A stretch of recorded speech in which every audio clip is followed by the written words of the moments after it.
네, 여러분들. 자, 임상심리학 15강 강의를 시작하도록 하겠습니다.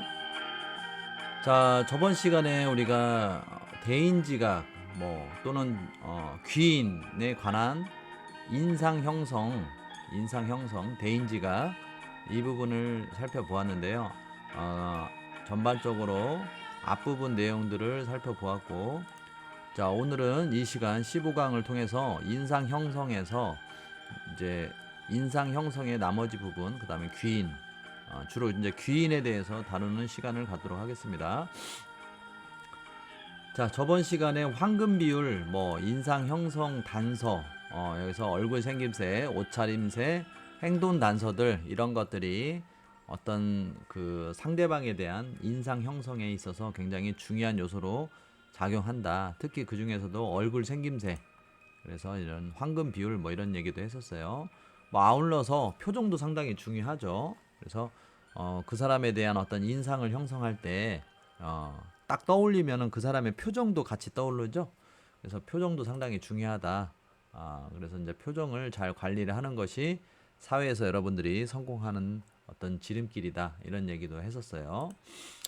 자, 이번 시간에는 인상 형성의 일반적 특징 뒷부분 내용 한번 살펴보면, 일단 후광 효과, 그 다음에 초두 효과, 부정성의 효과, 왜곡 또는 편향 이런 게 있다라고 먼저 제시를 하고요. 자, 먼저 할로 이펙트, 즉 후광 효과는 자신이 느끼는 상대방의 가장 큰 매력적 요소가 다른 요소들을 덮어버리는 거예요. 자, 그래서 예를 들자면 내가 어떤 사람에 대해서 가장 끌리는 부분, 외모라고 한다면 얼굴이 참 잘생겼어, 그 사람이. 근데 나머지는 좀 별로예요. 성격도 별로고, 또 게으르고, 또 이제 경제적으로도 조금 부족한 사람이야. 자, 그런데 우리 매스컴 같은 데서 가끔 듣죠. 사기꾼한테 당해가지고 돈도 뜯기고 이런 것들 나오는데, 어, 그런 부분에서 보면은 그 사기꾼 남자의 상대방 얼굴 보면 얼굴은 호남형이고 잘생기고 굉장히 호감을 주는 그런 인상을 갖고 있다. 이런 얘기들이 나오는 경우를 왕왕 봅니다. 자, 그러니까 그 사람이 갖고 있는 그 매력 중에서 외모가 가장 좋았다. 그러면 다른 어떤 단점들을 덮어버리는 거죠. 이런 것들을 우리가 할로 이펙트, 후광효과라고 하죠. 또는 그 사람이 얼굴을 잘생긴 건 아니야. 키가 큰 건 아니야. 근데 그 사람이 예를 들자면 뇌생남입니다. 많은 지식과 해박한 어떤 지혜를 갖고 있어요. 그러면 그 사람이 그 갖고 있는 어떤 지식적인 부분, 어떤 지혜로운 부분, 이런 부분들이 해박한 부분, 이런 것들이 다른 어떤 키가 작다든지 이렇게 얼굴이 잘생기지가 않았는데 그런 부분들이 더 다른 부분에 영향을 줘서 보이지 않게 하는 후광 효과를 일으키는 거죠. 자, 그래서 인상 형성의 일반적 특징 중에 첫 번째 후광 효과는 이런 것이고, 두 번째 초두 효과. 초두 효과라는 것은 먼저 제시된 정보가 나중에 제시된 정보보다 더 큰 영향력을 발휘한다라는 내용인데, 예를 들자면 첫인상 같은 거죠. 자, 그래서 한번 첫인상이 처음에 딱 이렇게 셋업이 되어지면 이후에 그 첫인상에서 느꼈던 그 임프레션을 바꾸기가 참 어렵죠. 그래서 초두 효과 차원에서 보더라도 우리가 어떤 그 사회생활을 할 때 첫인상을 얼마나 잘 주느냐 상대방한테, 이게 굉장히 중요한 거예요. 그래서 여러분들 면접을 처음에 간다든지, 아니면 첫 직장에 첫 인사를 하러 간다든지, 아니면 여러분 나중에 실습도 나갈 거 아니에요. 실습 갔을 때도 처음에 선생님들한테 먼저 인사를 드리고 실습을 나가는 것과, 인사도 안 오고 전화만 띡 하고 나중에 당일날 실습 당일날 딱 오는 거하고 이런 것들이 그렇다고 해서 꼭 인사를 가라 그런 거는 아니지만 대부분이 그렇게 실습하기 전에 인사를 한번 간단 말이에요. 그 기관에. 그러면 그게 법은 아니고 규정은 아니지만 사람인지라, 그렇잖아요. 사람이.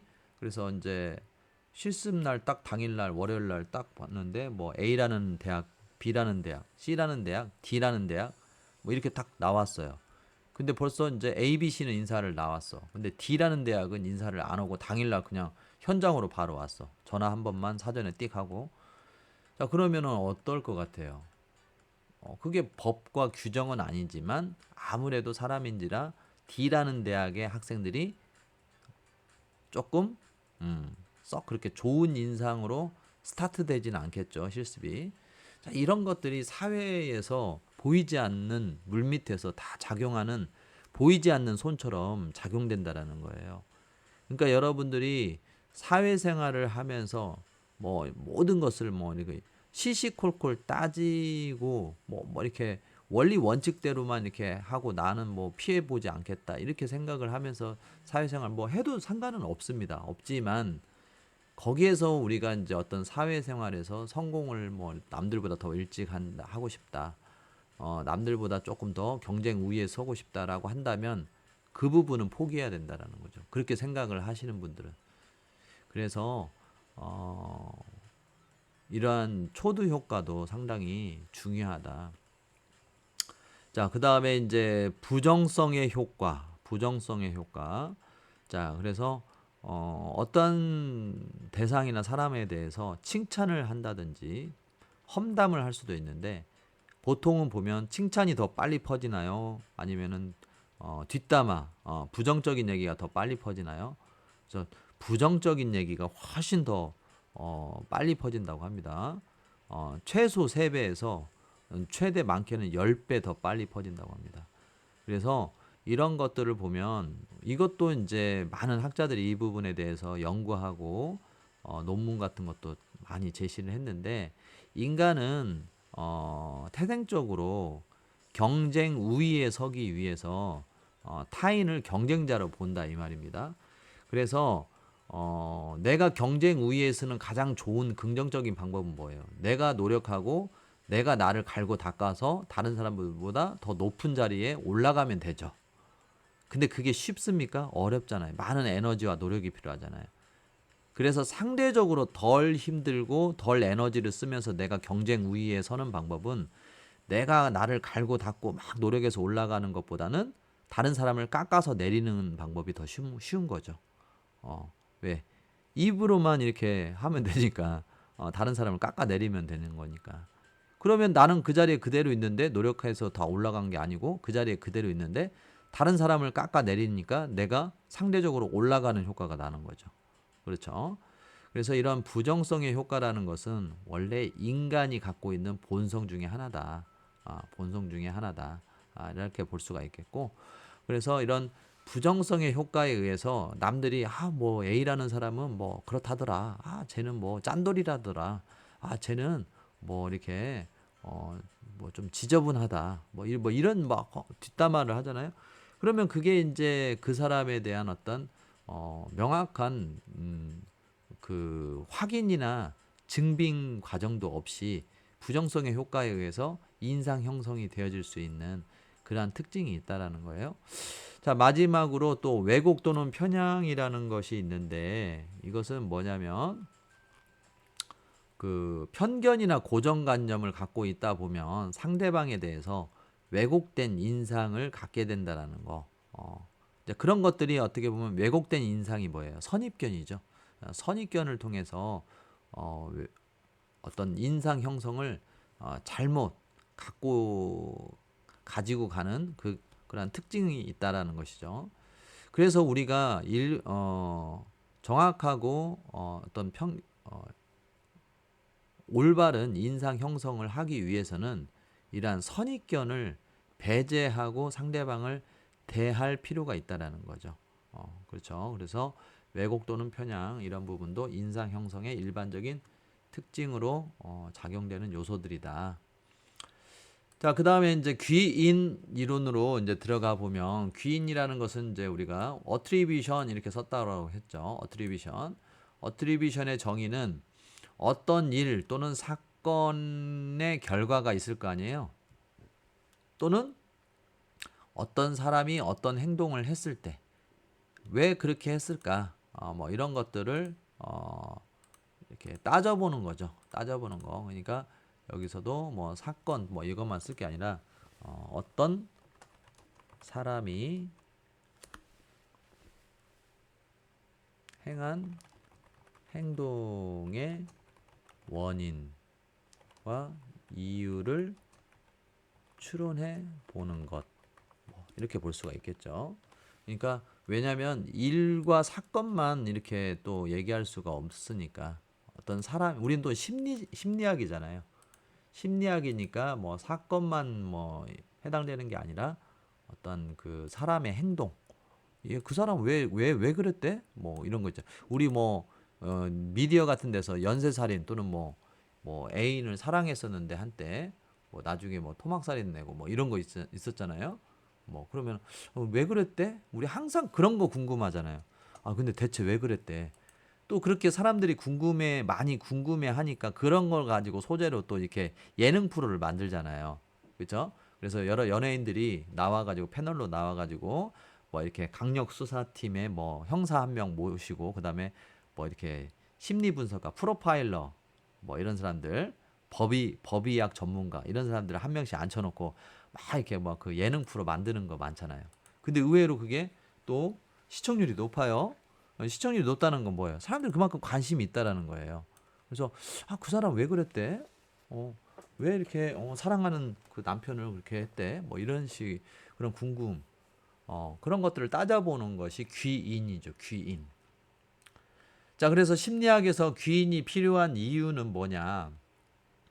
자, 어떤 과제 수행 결과로 나타나는 성공 또는 실패 원인이 무엇인가에 대한 인식이 개인의 정서와 과제 수행에 대한 동기의 주요 결정 요인으로 작용하기 때문에 그렇다는 것이죠. 자, 그래서 심리적으로도 어떤 동기로 됐었기에 그러한 일이 나타났느냐, 뭐 이런 것을 심리학적으로 분석하는데도 굉장히 중요한 부분이잖아요. 귀인이.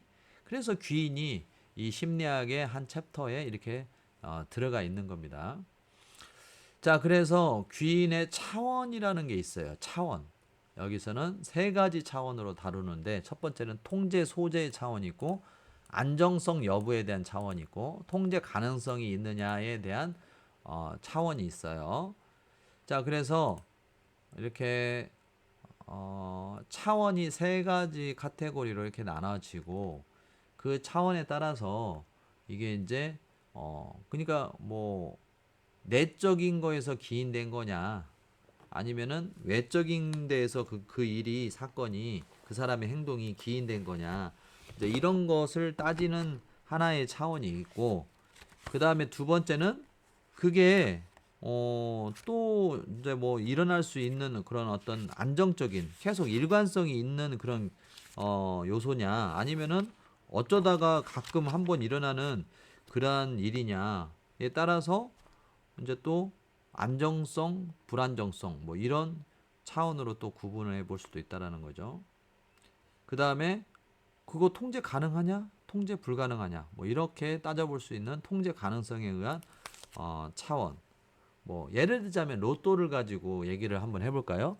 로또는 내가 노력해서 한 거예요? 아니면은 내 노력보다는 외부 하늘의 운이에요. 외부적인 어떤 물론 로또를 사러 가서 내가 돈 5천 원 내고 아저씨 로또 자동으로 하나 주세요. 이렇게 쓰리바 찍찍 끄시고 집 앞에 로또 상점 가갖고 갔다 오고 시간 투자하고 돈 들여가지고 또는 뭐 볼펜으로 일일이 기입하는 사람들도 있잖아요. 뭐 그런데 노력이 안 들어갔다라고 볼 수는 없지만 그거 잠깐 해서 30억 벌었다. 내 노력이 대부분이라고 봅니까? 아니면 대부분은 운이라고 봅니까? 사람들의 통념상 외적인 거죠. 외적인 거. 100%는 100%라고 할 수는 없지만 대부분은 외적인 거다. 운이다. 이렇게 보는 거잖아요. 그래서 로또를 가지고 예를 들자면 그것은 외부기인으로 볼 수 있다. 내부보다는 외부로 볼 수 있고 또 로또 살 때마다 당첨될 수 있습니까? 안정성이라는 건 아까도 말했듯이 일관성이잖아요. 일관되게 계속 당첨될 수 있어요? 어쩌다가 장님 문고리 잡은 거잖아요. 그러니까 안정성 여부의 차원에서는 불안정하다. 로또는 그 다음에 내가 통제 가능합니까? 이번 주 한번 로또 당첨되고 싶어 나. 내가 컨트롤 해야겠네. 로또 당첨되라 이번 주 1등. 예. 저번 주에 1등 했으니까 이번 주는 2등 할까? 그래 그래. 좀 미안하니까 이번 주는 2등. 이렇게 통제 가능해요? 가능하지 않죠. 자, 그래서 로또를 갖고 뭐 한 가지 예를 들자면 로또는 외부 기인이면서 불안정성이면서 통제가 불가능하다. 이렇게 각각의 귀인 차원에서 내용을 이렇게 결론을 지을 수가 있다. 이렇게 볼 수가 있겠죠. 자, 그 다음에 이제 귀인 영양 단서가 있습니다. 귀인 영양 단서가 있는데, 첫 번째는 구체적인 정보 단서. 귀인을 하는 데 있어서 가장 중요한 단서는 구체적인 정보 단서죠. 그 다음에 능력에 대한 믿음, 자신에 대한 어떤 능력에 대한 믿음, 신뢰치 이런 것들이 또 영향을 줄 수 있어요. 그 다음에 세 번째로는 개인의 성향이 또 귀인을 하는데 또 이렇게 잘못 귀인하는데도 영향을 줄 수 있고 아니면 거꾸로 뭐 올바른 귀인을 하는데 영향을 줄 수도 있는데 주로 이제 잘못된 귀인의 영향을 높이는데 개인의 성향이 영향을 많이 주죠.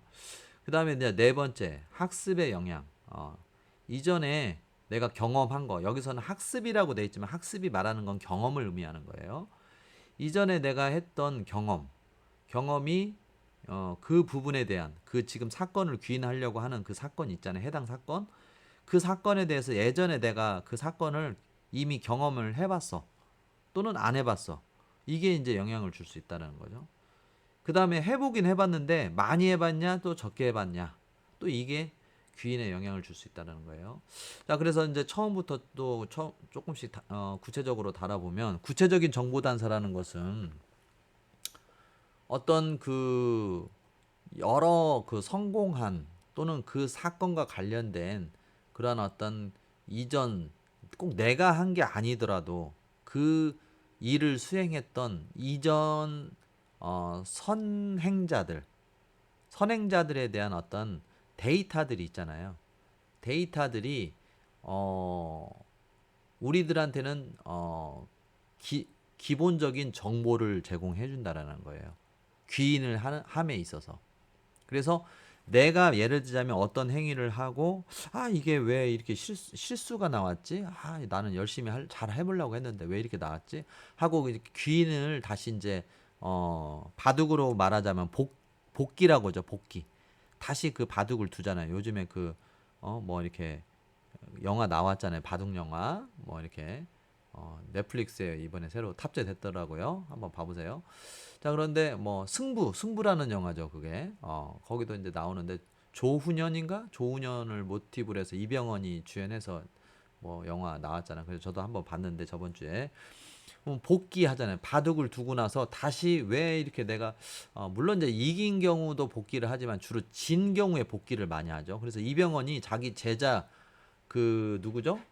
그 자기가 키운 제자가 있잖아요. 그 전주 출신이더만 그렇게 나오더만 그 영화에서 그 제자한테 졌잖아요. 그러면서 슬럼프 빠지는 내용이 중간에 나와요.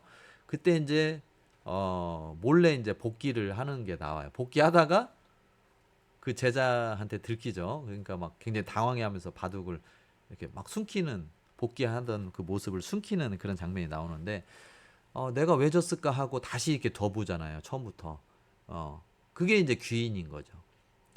자, 그런데 이렇게 귀인을 했을 때는 우리가 내가 왜 그걸 실수했지? 나는 실수 안 할 줄 알았는데 하면서 이렇게 귀인을 할 때 비슷한 경험이나 비슷한 사건과 관련해서 이미 유명인들, 셀럽들이 이제 갖고 있는 데이터들이 객관적인 데이터들이 있단 말이에요. 자, 그런 것들을 내가 이제 끌어와서 귀인을 하는데 단서로 쓸 수가 있다라는 거죠.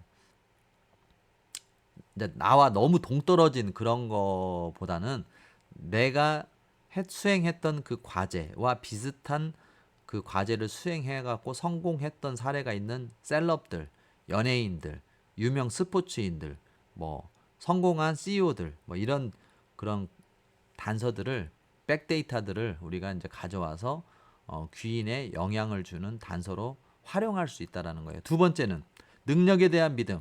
내가 귀인을 하는 데 있어서 잘못 귀인을 할 수도 있습니까? 자, 복귀를 하는데 객관적이고 가급적이면 어떤 편견이 들어가 있지 않는 어떤 그 복귀, 귀인을 하게 되면 참 좋은 귀인이 되겠지만 귀인을 함에 있어서 잘못된 그런 어떤 복귀를 할 수도 있다라는 거예요.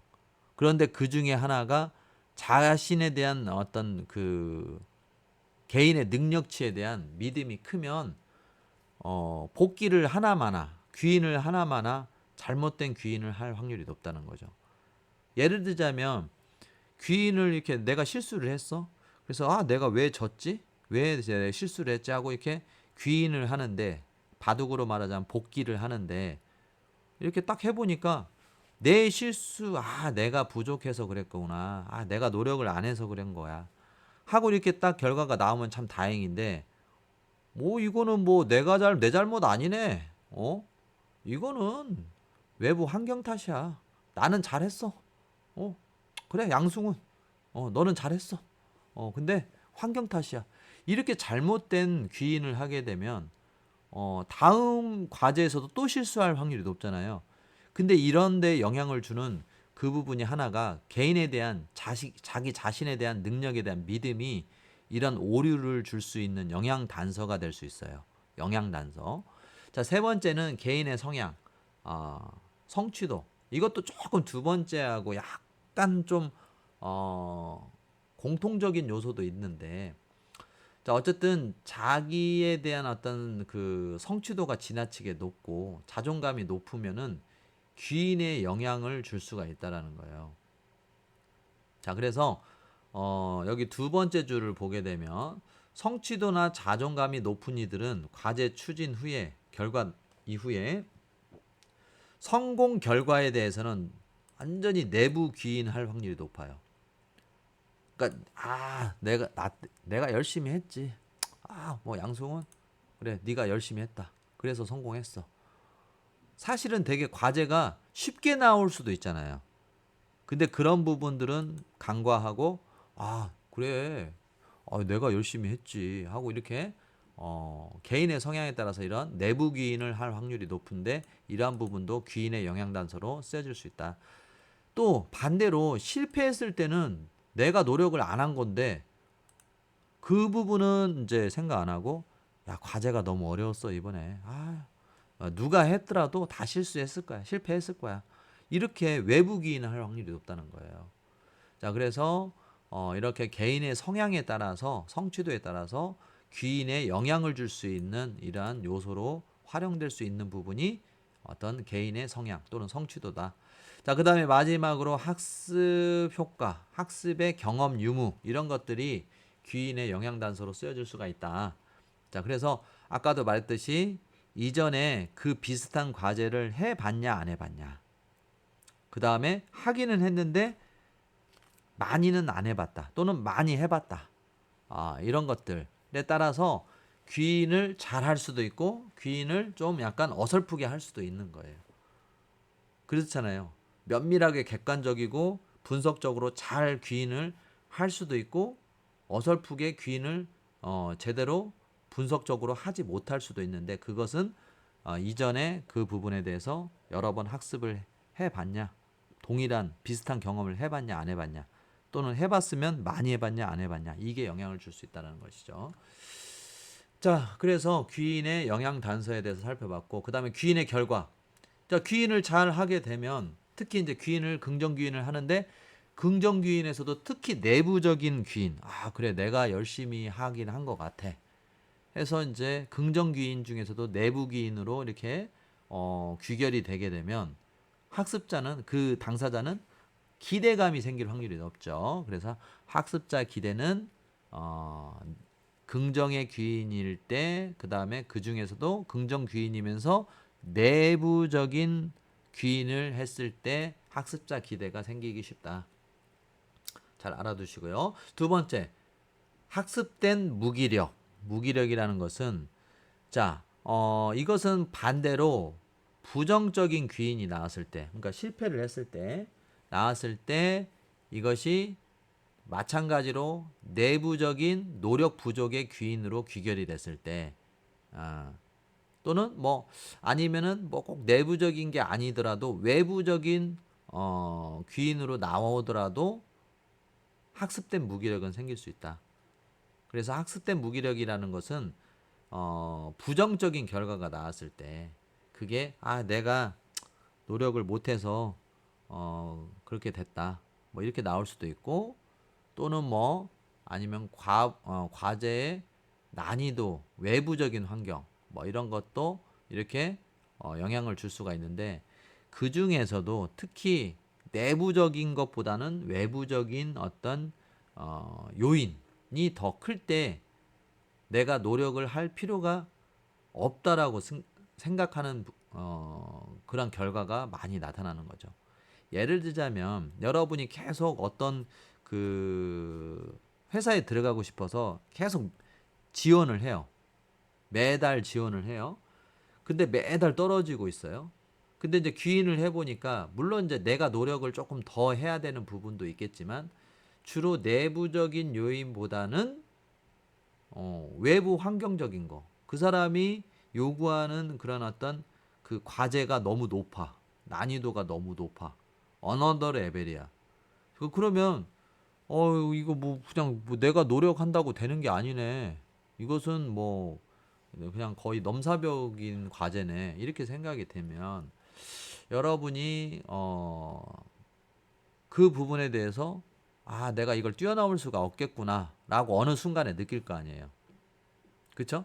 그러면 이거 노력해도 이거는 의미 없어 하고 나중에는 도전조차도 안 하게 되는 결과가 돼요. 이게 학습된 무기력이래요. 이게 학습된 무기력. 그래서 예전에도 말했듯이 코끼리 서커스단에서 코끼리 이렇게 처음 어렸을 때 훈련시킬 때 그 쇠말뚝을 엄청 큰 사람 어떤 그 상반신만한 쇠말뚝을 이렇게 땅에다 박는다고 했잖아요. 그래갖고 쇠사슬을 묶어서 코끼리 뒷발에다가 묶는데 이게 이제 반경 10m 안에서 못 벗어나게끔 이렇게 쇠사슬을 묶는다고 합니다.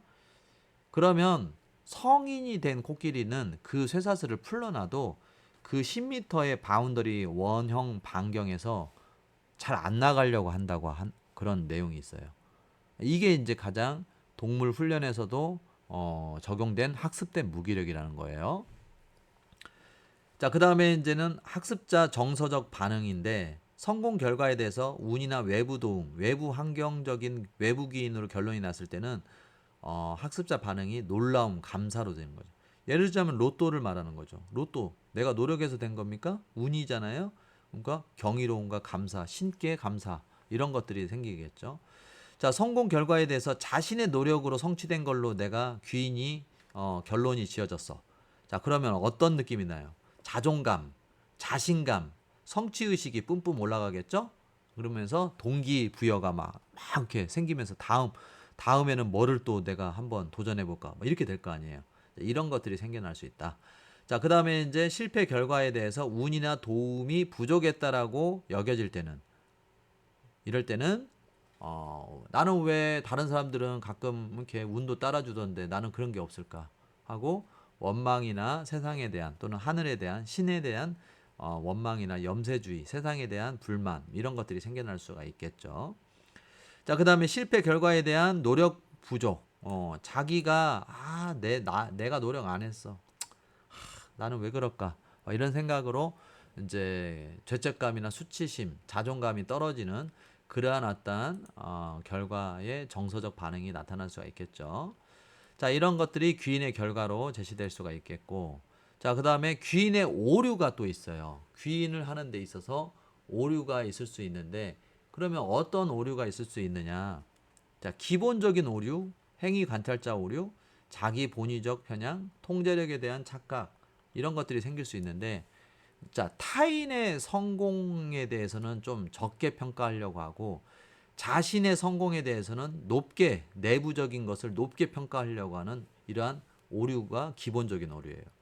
자, 또 하나, 타인이 얻은 실패나 안 좋은 부정적인 일에 대해서는 그 사람이 잘못한 거 아니야? 하고 이렇게 내부적인 요인 탓을 크게 책정을 하는 거고, 자신이 한 실패의 결과에 대해서는 오히려 외적인 영향 요소를 너무 크게 평가하는 거예요. 내부적인 것은 간과하고 이런 것들이 기본적인 오류인데 이거는 세 번째에 나와 있는 자기 본의적 편향과 조금 헛갈릴 수 있어요. 그런데 제가 제시를 하면 구분할 점은 뭐냐면 이 세 번째 자기 본의적 편향은 타인에 대한 내용은 없어요. 나 자신에 대한 어떤 편향된 오류, 귀인 오류만 포함되어 있어요. 여기 기본적인 거에는 타인이 들어가 있잖아요. 자, 그래서 세 번째 자기 본의적 편향. 뭐 말 나온 김에 한번 살펴보죠. 자기 자신에 대한 과제 결과 귀인에 있어서 나타나는 자기 본의적 편향 오류로서 잘 되면 내 탓, 못 되면 조상 탓, 남 탓. 내로남불이 가장 대표적인 예죠. 내가 하면 로맨스, 남이 하면 불륜. 뭐 이런 것들. 자기중심적인, 자기 본의적인 편향, 귀인의 오류가 바로 이 세 번째 자기 본의적 편향이다. 자, 그 다음에 이제 두 번째 행위 관찰자 오류인데, 자, 행위자의 입장에서 귀인도 달라질 수 있다라는 건데, 자, 우리가 행위 관찰자의 어떤 시점의 차이가 있을 수 있잖아요. 자, 그러다 보니까 내가 이런 오류를 가질 수 있다라는 거예요. 그래서 예를 들자면 장기 운수를 한다든지 축구 관전할 때 우리들은 손흥민보다 더 축구를 잘하는 사람 같이 보여져요. 그래서 우리가 축구 관람 같은 거 할 때, 야, 흥민아, 거기서 그렇게 들어가면 어떻게 하냐? 야, 뭐 이렇게, 야, 또 축구 잘하는 사람 누구 있어요?